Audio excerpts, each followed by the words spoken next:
Pada zaman dahulu, terdapat daerah bernama Dumai. Para pedagang selalu melewati Dumai karena wilayah yang cukup strategis. Pada suatu hari, terdapat saudagar yang sedang berlayar.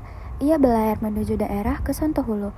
Saat perjalanan, mereka melihat sesuatu yang bergerak di atas permukaan laut. Tanpa sengaja, saudagar Cina melihat sesuatu dan dia bertanya, "Lihat, itu apa yang bergerak?"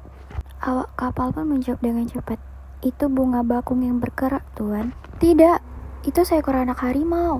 Segera turunkan perahu sekarang juga." Setelah waktu yang lama, awak kapal pun segera melaksanakan tugas yang diperintahkan oleh tuannya. Ia juga mengambil anak harimau tersebut.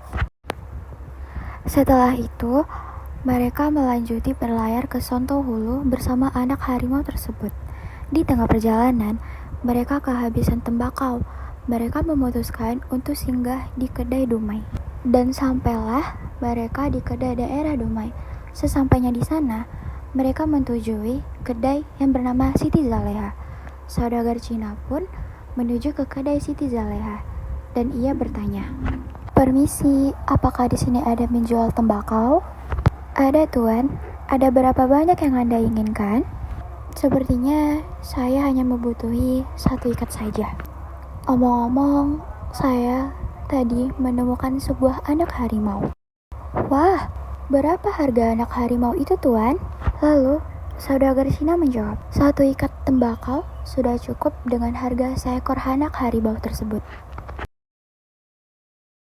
"Baiklah, bolehkah saya meminta anak harimau itu?" Tanpa menunggu lama, saudagar Cina bergegas mengambil anak harimau tersebut. "Nah, ini anak harimau yang kumaksud." Setelah itu, mereka pun melakukan barter. Dan saudagar Cina pun pergi dengan membawa seikat tembakau.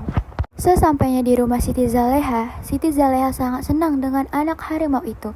Ia menyayangi seperti anaknya sendiri. Dan ia membesarkan anaknya, Bakar, bersama anak harimau itu. Namun, kebahagiaan itu sangat cepat berlalu. Anaknya Bakar telah meninggal. Ia dan suaminya sangat kehilangan.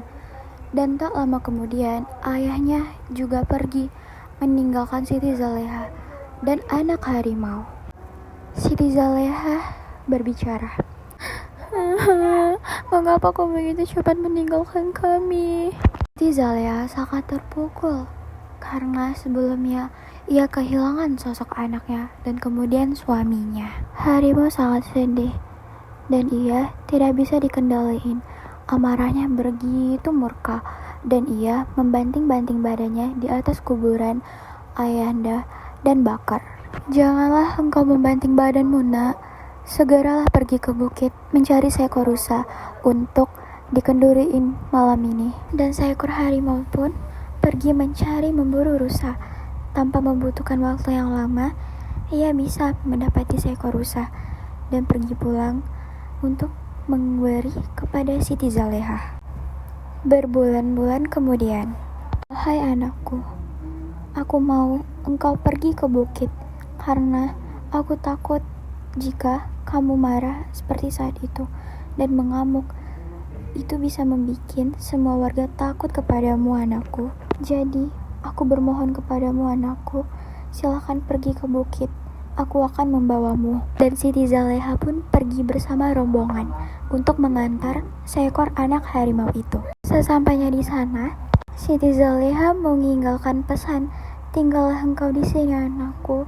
Aku sangat menyayangimu." Dan Siti Zaleha pun bergegas untuk berlayar ke Dumai.